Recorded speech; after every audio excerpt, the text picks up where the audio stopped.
ئەمە چوارچێوەی استراتیجی پاراستنی کۆمەڵایەتیە. وەزارەتی پلاندانان هەماهەنگی کردووە لەگەڵ یەکێتی ئەوروپا و لەگەڵ ڕێکخراوەکانی UN بە تایبەتی یونیسف و ILO WFP بۆ ئامادەکردنی ئەو چوارچێوەیە 2 ساڵ و نیو کارمان کردووە.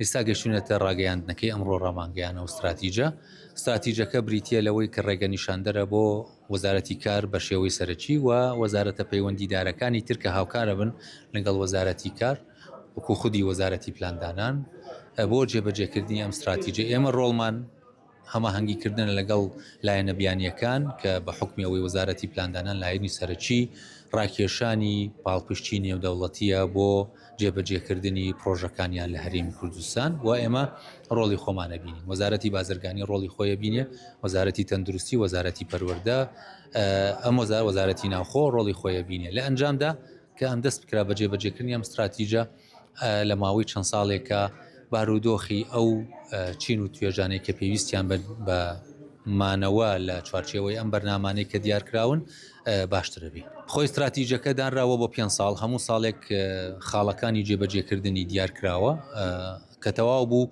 هەڵسەنگاندن نەکریان. پێشەوەی تەواوی هەڵسەنگاندن نەکرێ بزانین چکە زۆر فراوانە ئەو استراتیجە، بۆیە 5 ساڵی بۆ دانراوە.